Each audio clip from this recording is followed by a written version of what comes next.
What's up, Wackadoo Racing Channel? Welcome back. We're going to be working on the Fairlane again today. It's 95 degrees here, so we're going to go ahead and work on the cooling system. We did notice that the radiator leaked a little bit. I think it was just a cap, but when you buy a brand new 3-core aluminum big block radiator, it comes with a new cap, and that was easier. Right. So we're going to go ahead and swap the radiator. I got a bigger fan for it with a clutch, and we're going to go ahead and put in a temp gauge so that we can actually have a temp gauge, because right now it's just using an idiot light. So let's get started. So the first thing we did was we went ahead and got our gauge put in with a single holder. Nothing too extravagant there. We're going to go ahead and run our probe through the firewall, see if we can't find a spot there that's already got a gasket, and then hook it up to the intake. Alright, so now we're going to go ahead and pull our factory sending unit for the dummy light, and that's where we're going to be putting our sensor. We already confirmed that that does work on the dash and that that's what that is. So we're going to go ahead and pull it now, and hopefully we've got the right adapters, if not the right thread size, to just put our probe right back into that. And that looks like so. But one of the other things that we're going to go ahead and address is this giant fan. This big 4-blade steel fan, this is a lot of rotating mass and not a lot of surface area actually moving air behind the radiator. However, this 7-blade Flexolite is going to do just fine, but I've actually cut it up and modified it to fit with a factory clutch. Now, the reason we're using a factory clutch is because then when the fan doesn't need to be on, it's not robbing horsepower. But then when it does kick on, this bad boy will spin a lot more air. So hopefully this will give us a lot more cooling without costing us a bunch of horsepower. If you guys want to see more on that, you guys should look up the fan comparison on Engine Masters. So now we've got our 7-blade aluminum fan on there with our clutch. And as you can see, I can actually freewheel this both directions. So what that does is when this fan's not in use and the engine's at optimal operating temperature and it's where it needs to be, it'll actually stop running the fan. And that's controlled by a thermostatic spring inside of this big aluminum head right here that takes its heat off of the radiator. It'll start to use the engine's 1-to-1 RPM to spin this fan. So a lot of people think that an electric fan's always the way to go, but a lot of times a mechanical fan can move up to 10,000 CFM on its own. So this will give us a lot of cooling power and not rob as much horsepower as most of the other applications, with less maintenance than having to worry about electric fans. So good news and bad news. The bad news is this does not fit the Fairlane. Which I thought it was the difference between big block and small block, which is why this guy is on the wrong side. But the good news is I found the right radiator. They're still really cheap. I was able to order another one. I got another one coming. It'll be here in a couple of days. The second piece of good news is this one happens to fit the Maverick project we have out back that I'm already accumulating parts for. So this will go to good use later. It's not just a waste. Now, I probably could have made this fit by making some brackets and mounting it in the same place. Even though the dimensions were slightly different, it would have still fit on the core support. However, I want everything in this car to be serviceable from the perspective of if we used the correct replacement parts, because I want to be able to order the correct factory shroud for this car so that the cooling system is at 100% efficiency.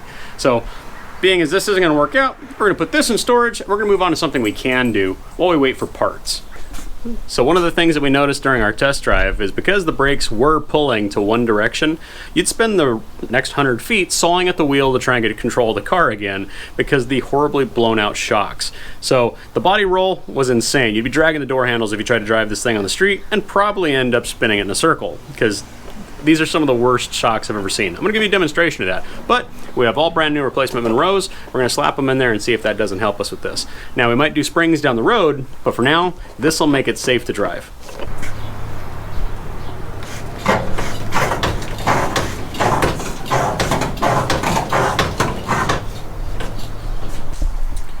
So the old gas shocks, kind of hammered. Not a lot left to them, and they were clearly not holding any more gas. Happy to have those out, but noticing what we're seeing in ride quality already, just here from a push, it jumps right back up to where it's supposed to. Now, I don't think it should be dropping that low, so I think that some spring replacement's going to be required later, and that's fine. But for now, we know that it's not going to be violently sawing back and forth to try and get control of the car again after it takes a bump. So this will make it so that we can do some test driving before we make a decision about final ride height and what springs we want to use on this car. So here's the skinny, guys. We got the old radiator out, and there she glows. Old ugly. Look at her. She's ugly. But good news is, D, what you got over here? Got us a shiny new aluminum one. Oh yeah? It showed up 2 days later, which is perfect timing because it's like 90 degrees today, and this is the perfect time to drop in a 3-core all aluminum radiator. It shipped quickly and it was affordable, so I'm gonna go ahead and finish tightening up our tranny line adapters, and then we'll put it in and start throwing fluid in it. Alright guys, so if you're new, that went to dyno today, and we're gonna show those results as soon as we have that video up. I'm gonna put the link right here. But today, more specifically last night, we tried to put in the radiator, and things got a little sideways towards the end of the night, because when we tried to put in the hard lines for the transmission cooler, they actually snapped off due to some rust. And that seems to be a common theme in the car. Nothing super rusty, but a lot of little things have been a problem. So since the line broke off, we went ahead and cut it off, and we went to a rubber line and added a transmission cooler since we were already there. Which is going to work out well since this is going to be a street car anyways, and in our current heat conditions, that's the way to go. While we're at the dyno today, our capillary tube adapter showed up so that we can run our adapter and we can actually have a coolant temp gauge. So now we'll have a temperature gauge, we have a new radiator, we have a big fan, we have a trans cooler. We're starting to look pretty good. One of the things that wasn't addressed that is pretty important is check this out. Brand new glass. A whole new windshield. So we're gonna fire it up and see if we don't have an actual working cooling system. If everything looks good, we can go ahead and move forward and see if we can't get some paperwork on this old girl. We rolled up to the gas station, we're pumping fuel in it, and we're gonna attempt to drive it down to the DMV. We started the paperwork this morning, and we got a temporary moving permit, so now they just need to verify the VIN, and she's all legal to drive. So let's see what happens. So we've worked on a lot of projects this week. They were small stuff, so I didn't spend a lot of time doing a video on them, but we went ahead and swapped out the thermostat for a 180. We got these headlights swapped out for these modern projectors, and they've got halos and amber running lights built into them, so I'm gonna finish wiring those up a little bit later, but right now these are much brighter, much safer at night. We got this front trim put back on the hood, and that really completes the front end of this car. So that feels good. We did drive it today. We drove it down to the DMV so we could do the VIN verification, and now she's got license plates. So this thing is legal, she's registered, so Kate can drive it. Today's project though, this paint being the original paint, it still has a lot of life left in it. And there's no sense in trying to do anything other than just bring it back for now, especially since it is the original. So I think we're gonna attack it. A couple of buffers, cutting compound. Now we're not detailing experts, but we know our way around a buffer a little bit. So we're gonna see if we can't bring back some of that original shine. That is terribly boring to watch, and it's gonna take all day. So we're not gonna show you all that, we'll just show you the results. Catch up with you guys in a little bit. So after several hours of buffing and detailing and cutting and compounds, this is not the final stage. This is just what we were able to get in the amount of time that we had allocated. But this is all original paint, and look how blue this looks.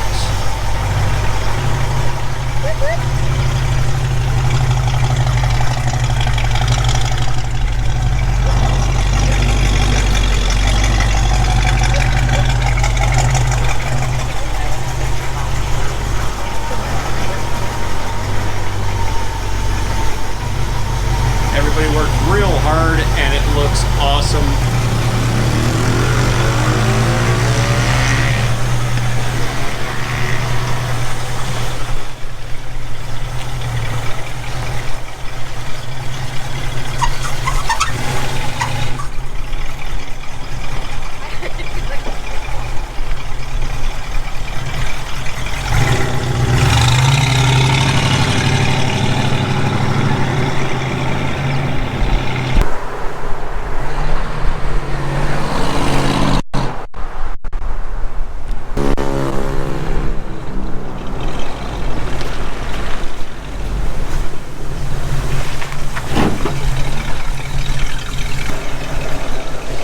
Mom got a test right now, it's Drake's turn.